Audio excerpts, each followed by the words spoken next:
Welcome students. आज आपण अल्जेब्रामध्ये problem set 1.3 पाहणार आहोत.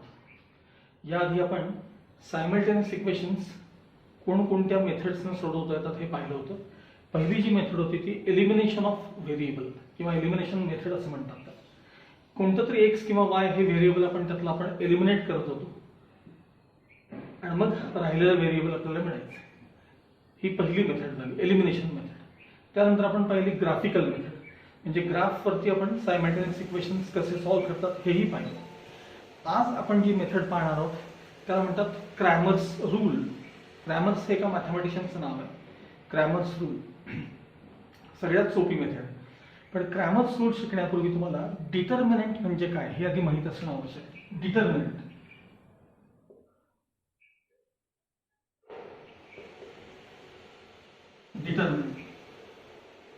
डिटर्मिनंट ही एक अरेंजमेंट आहे. डिटर्मिनंट दोन लाईन्सच्या मध्ये काही नंबर्स लिहिलेले असतात. ही एक अरेंजमेंट आहे आणि ती कशी सिम्प्लिफाय करतात ते बघूया. डिटर्मिनंट सहसा डिटर्मिनंट हा डी अक्षराने दाखवतात. त्याच्यामध्ये ए बी सी डी असे मी 4 नंबर्स लिहिलेले, 4 अल्फाबेट्स 4 नंबर्स काही. याला फर्स्ट रो म्हणतात, याला सेकंड रो म्हणतात, याला फर्स्ट कॉलम आणि याला सेकंड कॉलम असं म्हणतात. डिटर्मिनंट ऑफ ऑर्डर 2 आहे. ह्याच्यामध्ये 2 रोज आहेत आणि 2 कॉलम्स आहेत. असा डिटर्मिनंट ऑफ ऑर्डर 3 वगैरे पण असतो, पण तो 11वी 12वीत असतो. आता आपल्याला फक्त हा ऑर्डर 2 चा डिटर्मिनंट आपल्याला बघायचा आहे. हा डिटर्मिनंट सिम्प्लिफाय करताना पहिल्यांदा आपण जसं क्रॉस मल्टिप्लाय करतो की नाही तसा हा प्रोडक्ट पहिल्यांदा लिहायचा. म्हणजे ए मल्टिप्लाइड बाय डी हा प्रोडक्ट लिहायचा, मग मायनस साइन द्यायचं, नंतर हा प्रोडक्ट त्यातनं मायनस करायचा, बी मल्टिप्लाइड बाय सी. आणि हे सॉल्व्ह करून जे येईल ते तुमचा आन्सर. अर्थात हे नंबर मध्ये असतं. तुम्हाला प्रॉब्लेम सोडवताना उदाहरणार्थ बघा, डी इक्वल्स डिटर्मिनंट 2 3 4 7 हा डिटर्मिनंट तुम्हाला सोडवायचा. तर सगळ्यात पहिल्यांदा 2 मल्टिप्लाइड बाय 7 हा प्रोडक्ट लिहायचा.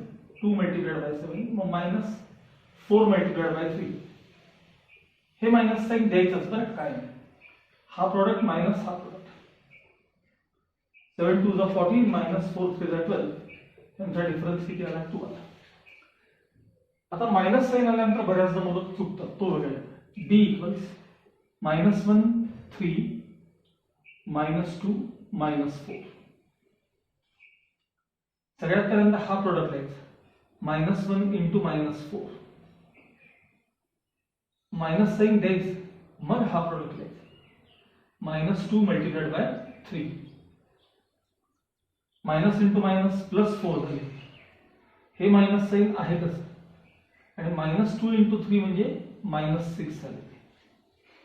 पुन्हा मायनस आणि मायनस साइन प्लस होणार आणि 4 + 6 चा आन्सर किती येणार आहे 10. अशा प्रकारे पहिल्यांदा आपण डिटर्मिनंट आपल्याला सॉल्व्ह करायचं आहे.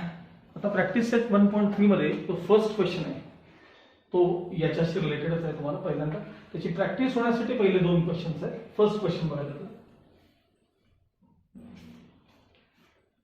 डिटर्मिनंट 3 2 4 5 इक्वल्स, त्याला डी म्हटलं तरी चालतं किंवा त्याच्या समोर इक्वल टू कंटिन्यू केलं तरी चालतं. बघा पहिल्यांदा काय येणार सांगा, 3 मल्टिप्लाइड बाय 5. त्यांनी 5 ला बॉक्स केलं. 3 मल्टिप्लाइड बाय 5 मायनस, आता हे 2 मल्टिप्लाइड बाय 4, 2 मल्टिप्लाइड बाय 4, 5 3 जा 15 -4 2 जा 8. तर 15 ला बॉक्स आहे. आता यांचा डिफरन्स किती येणार 7, त्यालाही बॉक्स करा. म्हणजे फिल इन द ब्लँक्सच्या फॉर्म मध्ये हा प्रॉब्लेम आहे. तुम्ही तो कंटिन्यू करू शकता. ठीक आहे. क्वेश्चन 2 मधला फर्स्ट बघा. क्वेश्चन 2 मधला first, D equals determinant -1 7 2 4 is equal. पहिल्यांदा हा प्रोडक्ट लिहायचा. -1 मल्टिप्लाइड बाय 4 मायनस, मग हा प्रोडक्ट लिहायचा. 2 मल्टिप्लाइड बाय 7 -1 इंटू 4 म्हणजे -4 मायनस 7 2 जा 14. आता -4 -14 म्हणजेच -18. हे त्यातल्या नेक्स्ट क्वेश्चनचा आन्सर आहे. आता सेकंड क्वेश्चन बघा. डिटर्मिनंट 5 3 -7 0. पहिल्यांदा 5 मल्टिप्लाइड बाय 0 मायनस साइन द्यायचं, -7 इंटू 3. 5 मल्टिप्लाइड बाय 0 म्हणजे 0, पुन्हा मायनस साइन आणि 7 3 चा -21. आता हे मायनस मायनस प्लस 21 होतील आणि 0 प्लस 21 म्हणजे फायनल आन्सर 21. लक्षात आलं? अजून एक क्वेश्चन आहे त्यामध्ये दाखव. ओके, तर आता थर्ड क्वेश्चन बघा. d इक्वल्स डिटर्मिनंट 7/3, 5/3, 3/2 आणि 1/2. पहिल्यांदा हा प्रोडक्ट घ्यायचा is equal to 7/3 into 1/2 minus sign घ्यायचं, मग हा प्रोडक्ट लिहायचा 3/2 इंटू 5/3. 7 म्हणजे 7 अपॉन 3 2 जा 6, 7/6 मायनस. आता खरं तर इथं 3 3 कॅन्सल होतात, पण मी मुद्दामून करत नाही कारण मला डिनॉमिनेटर सेम पाहिजे. मग 5 3 जा 15 आणि खाली 2 3 जा 6. आता डिनॉमिनेटर सेम आहेत की नाही बघा, म्हणजे 7 मायनस 15 अपॉन 6. मग 7 मधनं 15 गेले म्हणजे -8 अपॉन 6 आणि 2 न कॅन्सल केलं तर 2 4 जा 8, 2 3 जा 6. फायनल आन्सर आहे तुमचं d इक्वल्स -4/3. अशा प्रकारे तुम्हाला डिटरमिनंट सोडवता आला पाहिजे. आता खाली जो क्वेश्चन नंबर 3 आहे त्यात वरती काय म्हणले वाचा. तर असं म्हटलेलं आहे, solve the following simultaneous equations using Cramer's rule. आता हे क्रॅमर्स रूल वापरून कसा सोडवतात, तुम्हाला ऍक्च्युली क्रॅमर्स रूल काय आहे हे मी तुम्हाला प्रॉब्लेम सोडवताना तिथं सांगेनच. हा बरं, लक्ष द्या. पहिल्यांदा दिलेले इक्वेशन्स आहेत ना ते मी एका खाली लिहून देतो. पहिले इक्वेशन आहे तुमचं 3x minus 4y is equal to 10. हे फर्स्ट इक्वेशन. सेकंड इक्वेशन आहे 4x plus 3y is equal to 5. Cramer's रूलनं जेव्हा तुम्ही प्रॉब्लेम सोडवता त्यावेळी सगळ्यात पहिली गोष्ट काय लक्षात ठेवायची, जे काही तुमचे व्हेरिएबल्स आहेत एक्स वाय असतील किंवा ए बी असतील, एम एन असतील, पी क्यू असतील, जे व्हेरिएबल्स आहेत ते सगळे लेफ्ट साईडला पाहिजेत आणि कॉन्स्टंट राईट साईडला पाहिजे. आता हे दोघेही व्हेरिएबल्स लेफ्ट साईडला आहेत, कॉन्स्टंट राईट साईडला. व्हेरिएबल्स लेफ्ट साईडला आहेत, कॉन्स्टंट राईट साईडला. समजा तसं नसेल तर टर्म्स मागे पुढे अरेंज करून घ्यायचे. त्याच्यानंतर तुम्हाला 3 डिटर्मिनंट्स कॅल्क्युलेट करायचे असतात. 3 डिटर्मिनंट्स. आता नीट आहे का, जो पहिला डिटर्मिनंट आहे डी, तो फक्त कोइफिशियंट्सचा डिटर्मिनंट, एक्स आणि वाय च्या कोइफिशियंट्सचा डिटर्मिनंट. आता पहिल्यांदा एक्स चा कोइफिशियंट 3, मग पुढे किती -4, मग हा 4 आणि हा 3 आणि हा डिटर्मिनंट पुढे सिम्प्लिफाय करायचा. खाली केला तरी चालतो, समोर केला तरी चालतो. 3 multiplied bye 3 minus -4 multiplied by 4. 3 multiplied bye 3 9 minus -16 म्हणजे 9 प्लस 16 म्हणजे 25. हे तुमचं डी चा आन्सर किती आला सांगा, 25. त्याच्यानंतर dx असा डिटरमिनंट तयार करायचा. dx त्याचा अर्थ काय सांगतो बघा. x चे जे आता मला सांगा हे 3 आणि 4 आहेत की नाही, हे असे उभे बघा, उभे हे x चे कोइफिशियंट आहे आणि -4 3 हे जे कोइफिशियंट आहे ते कोणाचे सांगा, y चे कोइफिशियंट आहे. तर आता dx तयार करताना काय करायचं, हे जे x चे कोइफिशियंट आहेत की x चे कोइफिशियंट हे इथं काढायचे आणि त्याच्या जागी हे RHS मध्ये असणारे 2 कॉन्स्टंट्स लिहायचे 10 आणि 5 आणि y चे कोइफिशियंट आहे तसे लिहायचे -4 आणि 3 आणि हा डिटरमिनंट सोडवायचा. मी आता इथे खाली सोडवतो. 10 मल्टिप्लाइड बाय 3 -4 मल्टिप्लाइड बाय 5. 10 3 जा 30 मायनस ब्रॅकेट मध्ये 4 5 जा -20.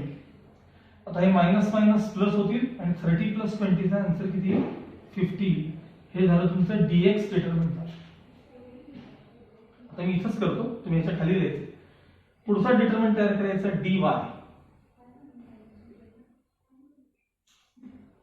बघा या मेन डिटर्मिनंटकडे लक्ष पाहिजे काय. आता डीवायच्या वेळेस काय करायचं, हे जे वायचे कोइफिशियंट आहेत की नाही बघा, हे वायचे हे काढायचे आणि त्याच्या जागी हे दोघेही कॉन्स्टंट्स आणायचे. आता हे 3 4 आहे तसे लिहायचे, 3 4 आहे तसे लिहायचे आणि ह्या दोघांना काढून त्याच्या जागी 10 आणि 5 आणायचे, 10 आणि 5 आणायचे आणि हा डिटर्मिनंट नेहमी सारखा सोडवायचा. 5 मल्टिप्लाइड बाय 3 किंवा 3 multiplied bye 5 minus 4 multiplied by 10. 5 3 is 15 minus 4 10 is 40. आता 15 मधून 40 गेले, ऍक्च्युअली 40 मधून 15 मायनस करायचं आणि मोठ्याचं साइन द्यायचं. आन्सर -25 हे dy तयार झाले. असे आपल्याला एकूण 3 डिटर्मिनंट्स तयार करायचे, एक d, त्याच्यानंतर dx आणि पुढचा dy. आता ह्याच्या पुढे आहे तो क्रॅमर्स रूल. बघा खाली असं लिहायचं, त्याच्यानंतर खाली बाय क्रॅमर्स रूल. आणि तो रूल असा आहे, तो फॉर्म्युला असा आहे, x equals dx upon d and y equals dy upon d. x is equal, ह्याला क्रॅमर्स रूल म्हणतात ह्याला. आता सांगा dx किती आहे बघा, आपल्याकडे dx 50 आहे अपॉन d किती आहे बघा, d 25. सांगा dy किती आहे आपल्याकडे, dy -25 अपॉन d ची व्हॅल्यू किती आहे 25.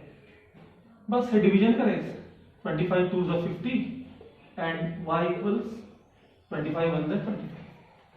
हे जे दोन तुमच्या व्हॅल्यू झाल्या ना, हे तुमचं सोल्युशन आहे.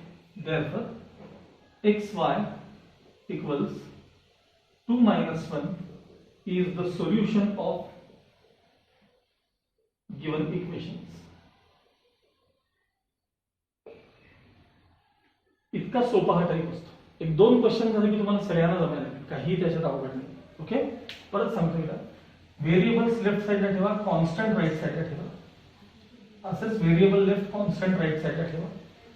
त्यानंतर डी हा डिटर्मिनंट पहिला असा तयार करायचा जो फक्त कोइफिशियंट्स असेल. 3 - 4 4 3. हे जे ते x चे कोइफिशियंट आहेत, हे जे ते y चे कोइफिशियंट आहेत. हा डिटर्मिनंट सोडवायचा. नंतर dx हा डिटर्मिनंट तयार करताना x चे कोइफिशियंट असे उभे बघायचे. बघा हे x चे कोइफिशियंट आहे, हे y चे आहे. तर x चे कोइफिशियंट काढायचे आणि त्याच्या जागी हे RHS मध्ये दोन कॉन्स्टंट्स आणायचे. y चे आहे तसे लिहायचे, त्यात बदल नाही करायचा. तो डिटर्मिनंट सोडवून घ्यायचा, त्याचा आन्सर आलं 50. आता dy तयार करताना बघा हे y चे कोइफिशियंट आहेत की नाही, हे काढायचे आणि त्याच्या जागी हे दोन नंबर्स आणायचे. x चे आहे तसे लिहायचे, 3 4 10 5. हा डिटर्मिनंट सोडवून घ्यायचा, त्याचा आन्सर काढायचा. आणि मग इथं जो लिहिला याला क्रॅमर्स रूल असं म्हणतात. x ची व्हॅल्यू dx अपॉन d आणि y ची व्हॅल्यू dy अपॉन d. आणि हे सगळं सिम्प्लिफाय केलं की तुम्हाला जे मिळतं तुमचं काय सोल्युशन. लक्षात आलं सगळ्यांना. आणखी एखाद दुसरा याच्यातलं मी तुम्हाला करून दाखवेन. मग राहिलेले मात्र मी एखाद दुसरा मुद्दा म्हणून तुम्हाला होमवर्क साठी ठेवणार. ठीक आहे, ओके. त्यातला सेकंड क्वेश्चन बघा.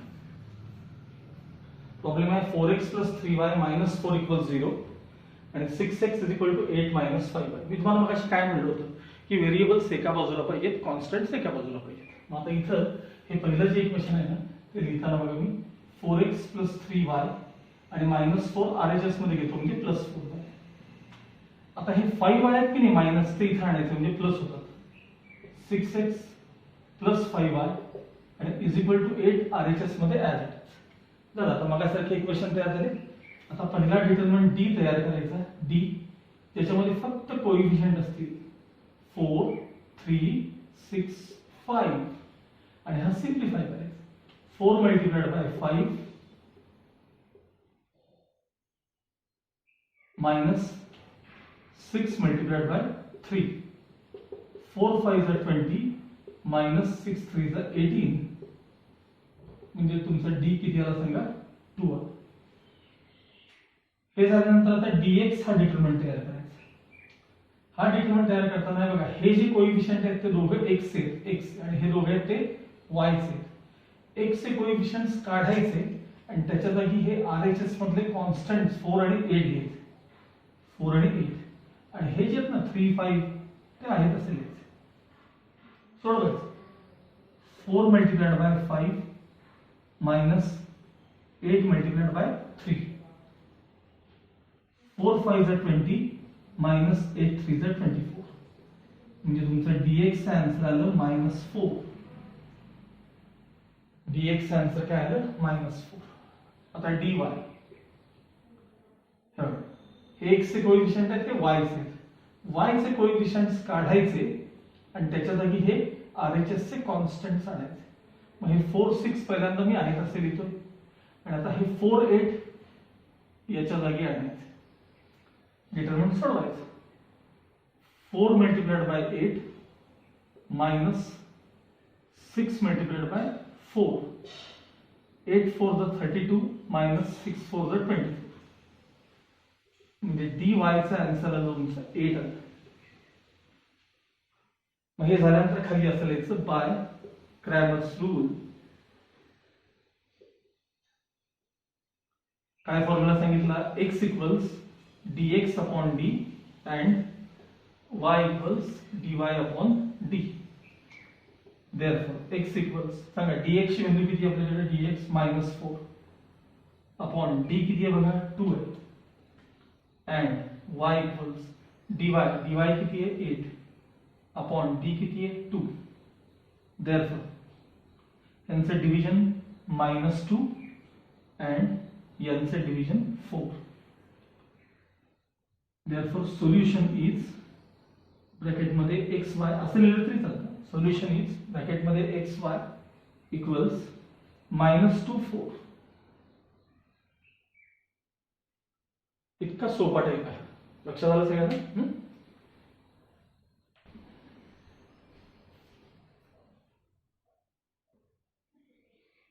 ओके, आता मी डायरेक्ट क्वेश्चन नंबर 5 घेतला. थर्ड आणि फोर्थ तुम्ही स्वतः होमवर्क करता करायचा. फक्त एक गोष्ट लक्षात ठेवा, क्वेश्चन नंबर 3 मध्ये पहिलं जे इक्वेशन आहे की नाही x + 2y is equal to काहीतरी -1 आहे बघा आणि दुसरं जे ते 2x - 3y is equal to 12 असं इक्वेशन. हे फक्त मी का सांगतो तुम्हाला, तर इथे x चा कोएफिशिएंट 1 असतो लक्षात ठेवा. बस एवढंच फक्त त्यातलं महत्त्वाचं. म्हणजे पहिला जो डिटरमिनंट तुम्ही d तयार कराल तो 1 2 2 - 3 असा असतो. आलं लक्षात? मग नंतर x चे कोएफिशिएंट काढायचे, हे आणायचे, नंतर y चे काढायचे आणि त्याचे हे आणायचे आणि नेहमीप्रमाणे सोडवत राहायचं. जमेल तुम्हाला? हां ठीक आहे. आता आपण मी फिफ्थ क्वेश्चन का घेतला तर त्यातलं व्हेरिएबल फक्त x y च्या ऐवजी तिथं काय आलं सांगा, तर ते m आणि n च्या फॉर्म मध्ये आले. काही बिघडत नाही, आपण त्यानुसार फॉर्म्युलामध्ये चेंजेस करायचे. सांगतो काय करायचं, लक्षात घ्या. पहिले चेक करा व्हेरिएबल्स लेफ्ट साइडला, कॉन्स्टंट राईट साइडला का पहिले चेक करा. ते झाल्यानंतर d हा डिटरमिनंट आपण लिहिणार आहोत. सांगा 4 6 3 आणि 2 सोडूया. 4 multiplied bye 2 minus 3 multiplied by 6. 4 2 is 8 6 3 is 18. दोघांचा डिफरन्स -10. हा झाला तुमचा d तयार झाला. आता dx म्हणायचं नाही, आता dm म्हणायचं. m आता व्हेरिएबल m आणि n आहेत ना, मग dm म्हणायचं. समजा a b मध्ये व्हेरिएबल असतील तर dA dB म्हणायचं. p q मध्ये व्हेरिएबल्स असतील तर dp dq असं म्हणायचं. सो dm इक्वल्स हे दोघे आहेत ना, हे m चे कोएफिशिएंट आहेत हे दोघे, आणि हे दोघे आहेत ते n चे कोएफिशिएंट आहेत n चे. मग आता m चे कोएफिशिएंट्स काढायचे आणि त्याच्या जागी हे दोघं आणायचे. म्हणजे 54 28 आणि 6 आणि 2 मात्र आहेत असे लिहायचे आणि हा डिटरमिनंट आता सोडवायचा. 54 multiplied by 2 minus 28 multiplied by 6. याचं मल्टिप्लिकेशन 108 माइनस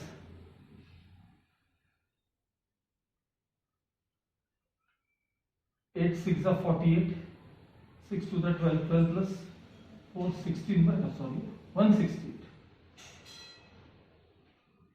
आता 108 मधनं 168 मायनस केले म्हणजे तुमचा डिफरन्स येणार आहे -60. ही झाली तुमची dx ची value, sorry dm.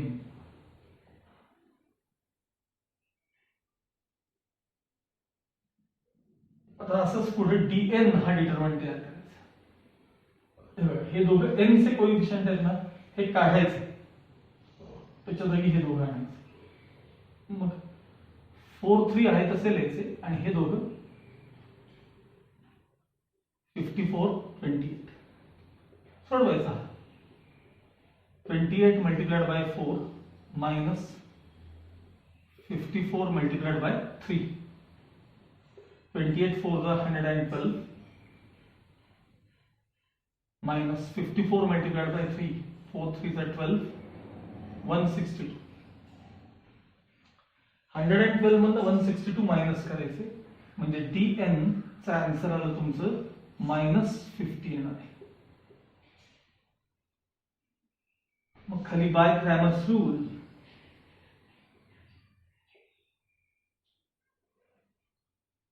m is equal to formula मध्ये चेंज कसा होते बघा. m is equal to dm upon d and n is equal to dn upon d. मग अशी ते x y मध्ये होतं, आता m n मध्ये सांगा. dm आपल्याकडे किती आहे बघा, dm -60 upon -10. n is equal to dn किती आहे बघा -50 अपॉन d किती आहे -10. m इक्वल्स +6 माइनस से डिवाइड आणि n equals +5. therefore solution is bracket मध्ये mn इज इक्वल टू 65. हे तुमचं सोल्युशन. लक्षात तुम्हाला सगळ्यांना.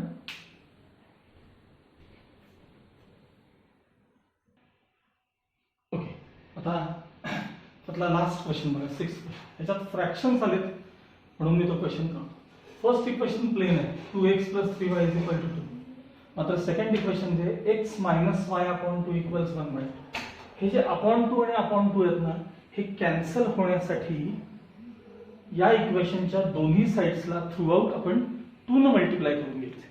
मग इथं याच्याच खाली द्यायचं multiplying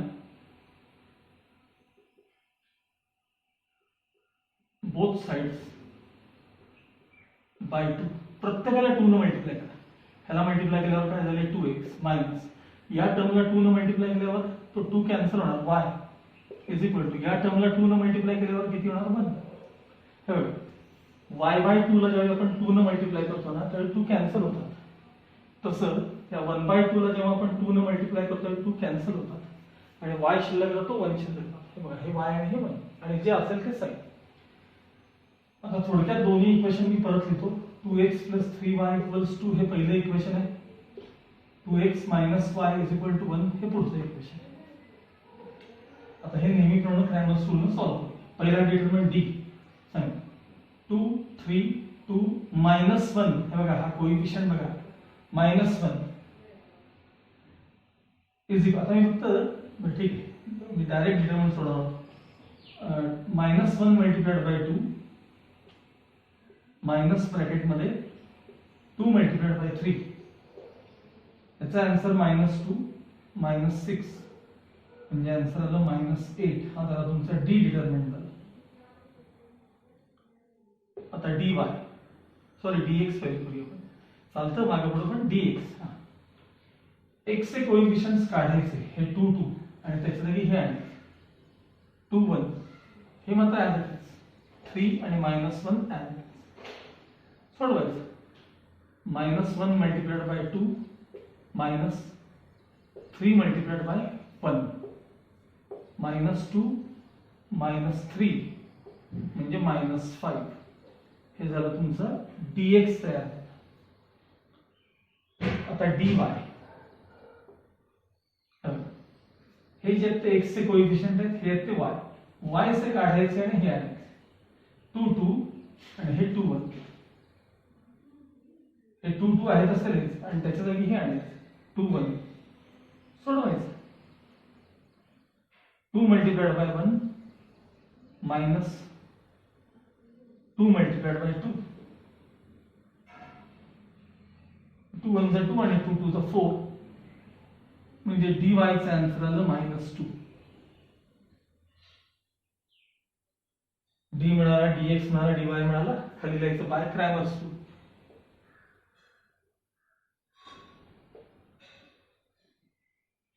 x is equal to dx upon D, y is equal to dy upon D. सांगा dx किती आहे बघा आपल्याकडे, dx -5 अपॉन d किती आहे -8, y इक्वल्स dy, dy -2 आहे अपॉन d किती आहे -8. आता फक्त इथं मायनस मायनस साइन कॅन्सल होईल, पण हे काही रिड्यूस होत नाही, 5/8 तसेच ठेवायचे. अँड y इक्वल्स हे मायनस मायनस साइन कॅन्सल, 1/4 हे 2 ने कॅन्सल केले. Final answer solution is xy equals 5/8 आणि 1/4 हे तुमचं फायनल आन्सर. ओके, आता यातले फक्त 2 प्रॉब्लेम्स मी मुद्दामून घेतलेले नाहीत, ते तुम्ही स्वतः सोडवण्याकरता तुम्हाला ते होमवर्क करताय. लक्षात आलं?